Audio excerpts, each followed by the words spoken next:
नमस्कार, मैं हूं आपके साथ इंशा। नेशनल लूडो 24 पे आप सभी का बहुत बहुत स्वागत है। इस वक्त की खबर देखिए मैनपुरी से। अखिलेश यादव का बयान, कार्यवाहक डीजीपी के सवाल को लेकर बोले अखिलेश, अगर नीति आयोग के आंकड़े आप निकालोगे तो उत्तर प्रदेश शिक्षा के क्षेत्र में, उत्तर प्रदेश भ्रष्टाचार के मामलों में, उत्तर प्रदेश स्वास्थ्य के मामलों में, उत्तर प्रदेश महंगाई के मामले में कहां खड़ा है। मुझे तो लग रहा है कि पिछले 3 कार्यवाहक डीजीपी जो लगातार उत्तर प्रदेश को मिले हैं, ये महसूस हो रहा है कि उत्तर प्रदेश के मुख्यमंत्री भी कहीं कार्यवाहक तो नहीं, उत्तर प्रदेश का डीजीपी कार्यवाहक नहीं है, उत्तर प्रदेश के मुख्यमंत्री कार्यवाहक हैं। नए संसद भवन के उद्घाटन के दिन जंतर मंतर पर महिला पहलवानों की गिरफ्तारी पर बोले अखिलेश, जिस दिन देश की सबसे बड़ी लोकसभा, जिसके बारे में न जाने क्या क्या सपने दिखाए जा रहे हैं, जब उसका उद्घाटन हुआ उसी दिन पुलिस जाकर के पहलवानों को गिरफ्तार कर रही है। ये संदेश दे रहे हैं बीजेपी के लोग न संविधान को मानते हैं, न कानून को मानते हैं। जो लोग आवाज उठाएंगे उनकी आवाज बंद कर देंगे। बीजेपी को फैसला लेना है, भारतीय जनता पार्टी को बताना है कि जो नारा कभी उन्होंने दिया था, बेटी बचाओ बेटी पढ़ाओ, क्या इस तरह के अन्याय कर करके बेटी बचाएंगे, बेटी पढ़ाएंगे, या बेटियों का सम्मान होगा। कहीं ना कहीं देश की हर बेटी देख रही है इन तस्वीरों को, इस देश की नारी देख रही है इस अपमान का बदला। एक एक नारी आने वाले चुनाव में भारतीय जनता पार्टी के खिलाफ मतदान करके लेगी। और भी कई सवालों पर बोले अखिलेश। अपने पत्रकार साथी ने बहुत अच्छा सवाल पूछा कि लोकतंत्र का मंदिर जो इतने बड़े रूप में बना हो, उसके उद्घाटन में हम लोग नहीं गए। ये इसलिए हम लोगों ने संदेश दिया, और खासकर हमने संदेश दिया कि अगर देश की राष्ट्रपति महिला हैं, आदिवासी हैं, और हमें आपको पन्ने पलटने चाहिए। जिस समय यही भारतीय जनता पार्टी दूसरे दलों से राष्ट्रपति चुनाव के लिए वोट मांग रहे थे, तो क्या क्या नहीं बता रहे थे। तो आज जब उद्घाटन था तो क्यों भूल गए। और केवल उन्हें भूल गए, हमारे अभी कोविंद जी रिटायर हुए हैं प्रेसिडेंट, अरे कम से कम उनका भी सम्मान हो जाता। तो आखिरकार भारतीय जनता पार्टी क्या संदेश देना चाहती थी। इस देश में सबसे ज्यादा नुकसान अगर किसी ने किया तो वो छुआछूत ने किया है। धरती पर इस तरह का भेदभाव आदमी आदमी से छुआछूत करता हो कहीं नहीं है। तो कहीं ना कहीं बीजेपी के लोग, हो सकता है हजारों साल पुरानी मानसिकता के हिसाब से कुछ सोचते हो कि भाई महिला हैं क्यों हम उन्हें बुलाएं, राष्ट्रपति हैं क्यों बुलाएं हम लोकसभा उद्घाटन। इसीलिए हमारा विरोध था। और लोकसभा का मंदिर अगर है तो विरोध हमारा इस बात के लिए भी है कि विपक्ष की सुनना ही नहीं, विपक्ष को अपमानित करते हैं आप। पुरानी लोकसभा की दीवारों पे लिखी हैं चीजें कि आप अगर सदन में आए हैं तो आप जो वो बोलेंगे सच बोलेंगे। क्या भारतीय जनता पार्टी सच बोलती है? वहां की दीवारों में, किस जमाने में अंग्रेजों ने बनाई थी लोकसभा, वहां की दीवारों में लिखा हुआ है, दीवारों पे लिखा है। उन्होंने श्लोक वेदों के, मनुस्मृति के और गीता के श्लोक लिखे हैं जिससे हम एक संदेश दे सकें। तो आखिरकार बीजेपी दीवारों पे लिखी हुई चीजें भूल गई कि अगर आप सदन में आए हो तो सच बोलोगे। क्या ये विपक्ष के लोगों को अपमानित नहीं कर रहे हैं? हमारे एक एक नेता को आप झूठा भेज रहे हैं। अगर मान लीजिए उसे कोर्ट से न्याय मिल गया है तो डीएम एसपी दबाव बना रहे हो उस पर, जज पर। इतना बड़ा लोकतंत्र है, लोकतंत्र इतना बड़ा लोकतंत्र है, यहाँ लोकतंत्र प्रेमी लोग हैं। इस देश में बाबा साहब भीमराव अंबेडकर जी के सपनों को पूरा करने वाले लोग हैं। यहाँ डॉक्टर राम मनोहर लोहिया को और डॉक्टर राम मनोहर लोहिया के सिद्धांतों पे चलने वाले लोग हैं।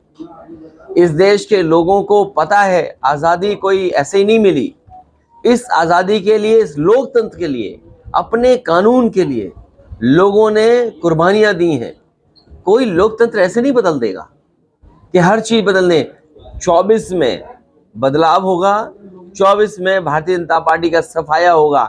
इसीलिए क्या कर रहे हैं, सर्वे के बाद सर्वे, फिर सर्वे, फिर सर्वे। अरे 3 सर्वे करके अपने 2-2 बार सांसद रहे उनकी टिकट तय करोगे। इसका मतलब क्या हुआ कि जो सांसद चुने जा चुके हैं वो उनकी सफाया होने जा रहा है, टिकट बदली जा रही है।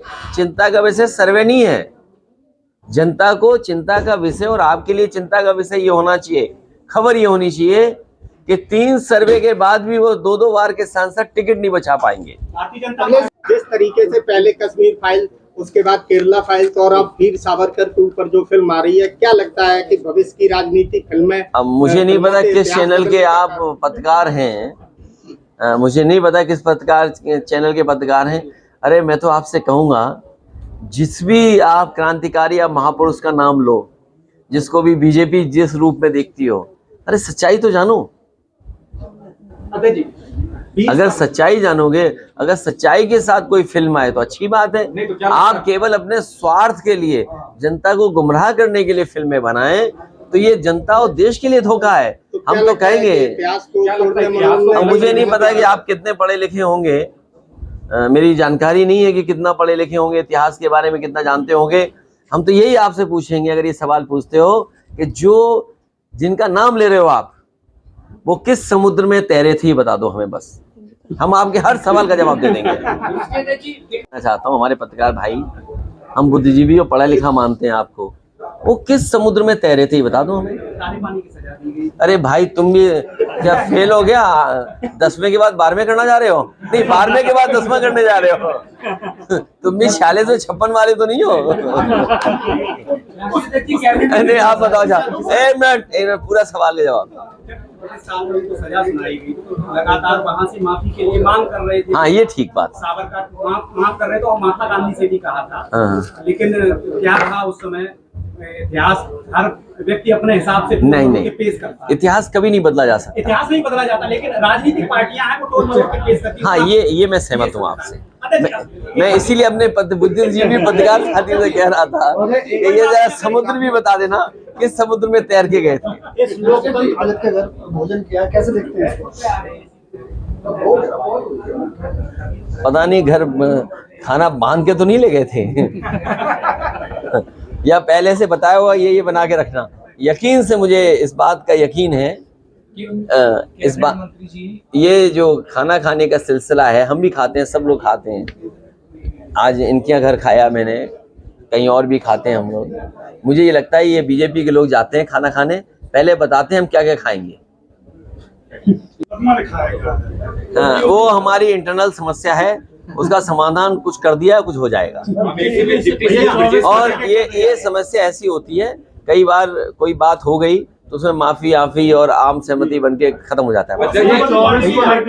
इसीलिए जब पार्टी के अंदर की बात है तो एक दूसरे को गलती स्वीकार कर लिया, और मुझे उम्मीद है कि जिससे गलती होगी वो गलती स्वीकार कर लेंगे।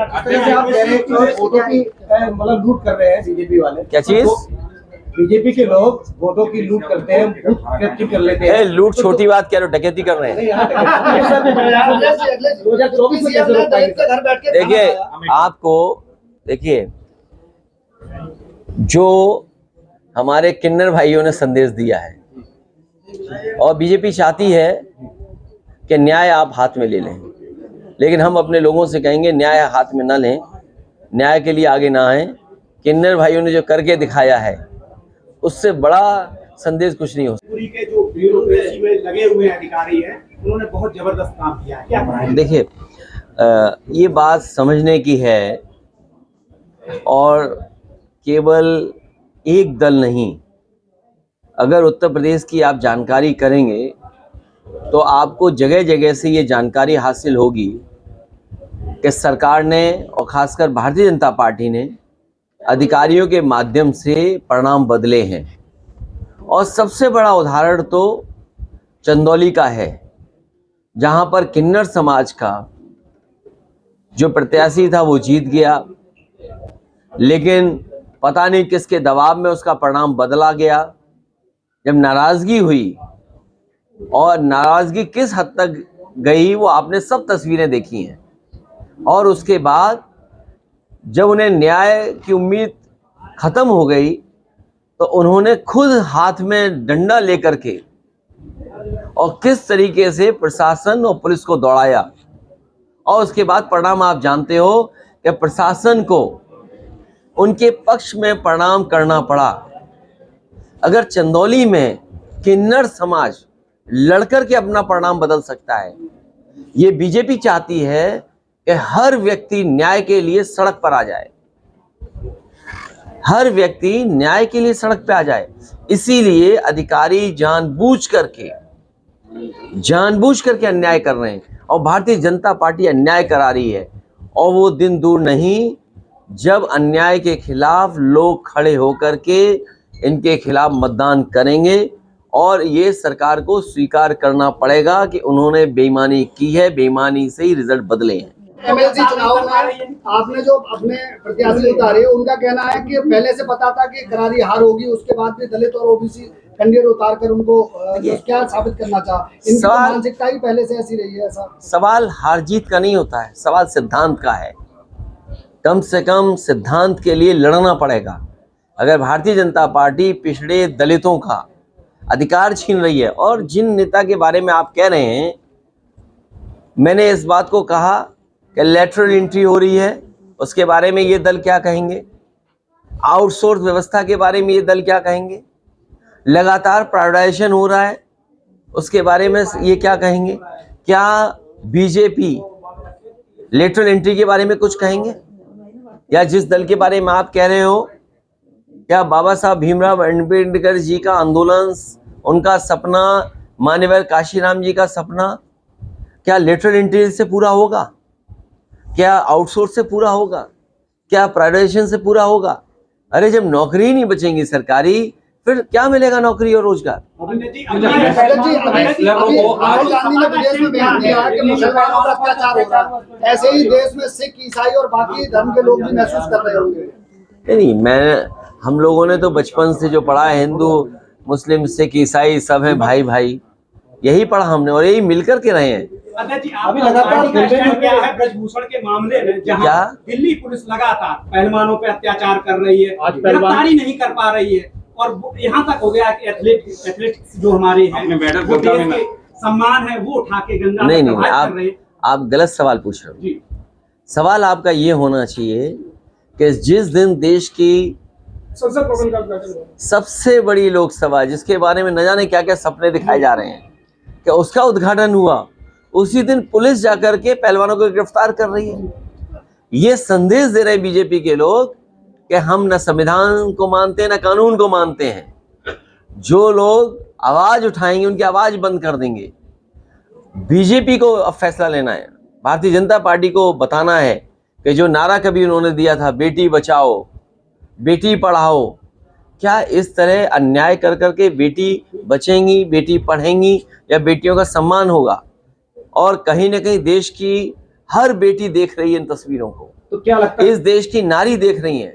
इस अपमान का बदला एक एक नारी आने वाले चुनाव में भारतीय जनता पार्टी के खिलाफ मतदान करके देगी। ये जो कार्यवाहक वाला सवाल आपने पूछा है, अगर नीति आयोग के सही आंकड़े आप निकालोगे कि उत्तर प्रदेश शिक्षा के क्षेत्र में, उत्तर प्रदेश भ्रष्टाचार के मामलों में, उत्तर प्रदेश स्वास्थ्य के मामलों में, उत्तर प्रदेश इंफ्रास्ट्रक्चर के मामले में, उत्तर प्रदेश महंगाई के मामले में कहाँ खड़ा है, मुझे तो ये लगता है कि पिछले 3 कार्यवाहक डीजीपी जो लगातार उत्तर प्रदेश को मिले हैं, मुझे तो ये महसूस हो रहा है कहीं उत्तर प्रदेश के मुख्यमंत्री भी कार्यवाहक तो नहीं है, उत्तर प्रदेश का डीजीपी कार्यवाहक नहीं है, उत्तर प्रदेश के मुख्यमंत्री कार्यवाहक हैं। क्योंकि अगर नीति आयोग के अगर आंकड़े आप देखोगे तो किसी क्षेत्र में काम ही नहीं हुआ। आप मैनपुरी के रहने वाले हो, क्या मिला मैनपुरी को बताओ आप? जिन सड़कों पे जितना गड्ढा हो गया, ये गड्ढा सरकार नहीं भर पा रही। आप अस्पताल में क्या इलाज दे रहे हो? अभी जब मैं इस घर में घुसा हूं तो मुझे एक व्यक्ति मिला गरीब, उसने कहा कि मेरा कहीं गलत इंजेक्शन लगा दिया जिसकी वजह से मेरे बेटा चला गया। सोचो आप, अगर डॉक्टर सही दवा न दें, समय पे इलाज न दे सकें, समय पे ऑपरेशन न कर सकें और गलत इंजेक्शन लगा किसी की जान ले लें, तो ये कहाँ की व्यवस्था है? और आप स्कूल कॉलेजों में पढ़ाई देख लो क्या हो रही है, सब बर्बाद कर दिया। बिजली कितनी महंगी है, सिलेंडर कितना महंगा है, वही बातें हम दोबारा आपसे कहें। और गेहूं आप पता कर लेना, 1 किलो भी गेहूं सरकार ने नहीं खरीदा, प्राइवेट कंपनियों को लाइसेंस दे दिया, पूरा आपका गेहूं खरीद करके मुंबई और न जाने कहाँ चला गया। कुछ पानी के हवाई जहाज से विदेश चला गया गेहूं। उत्तर प्रदेश के स्वास्थ्य मंत्री कहते हैं कि स्वास्थ्य सेवा बेहतर करेंगे, लेकिन मैनपुरी में पोस्टमार्टम कराने के नाम पर रुपए लग रहे हैं और कहते हैं रिपोर्ट बदल जाएगी। आप ए भगवान, यहाँ अखबार में खबर छपी थी। सोचो, हम लोग, आपके हाँ मैं समझ गया, मैं जान रहा हूँ। लोकतंत्र के मंदिर में, अच्छा हुआ आपने याद दिला दिया। जो लोग कहते हैं कि लोकतंत्र का मंदिर है, कितने करोड़ का बनाया, बताइए पोस्टमार्टम के लिए पैसे लिए जा रहे हैं। पोस्टमार्टम के लिए पैसे, ये क्या मुख्यमंत्री है और क्या उनके डिप्टी सीएम है? डिप्टी सीएम का स्वास्थ्य खराब है मुझे लगता है, जिन्हें ये दिखाई नहीं दे रहा कि किस तरीके से अस्पताल चल रहे हैं। मेडिकल कॉलेज बर्बाद कर दी। क्या सफाई का अस्पताल देखने आए थे? क्या देखने आए थे कि बिल्डिंग कब बनेगी? मैं सरकार से जानना चाहता हूं, मैंने on the floor of house कहा था पार्लियामेंट के, विधानसभा के, कि ये बताइए कि शाहपुर जी, पालन जी, जो देश की सबसे प्रतिष्ठित कंस्ट्रक्शन कंपनी है,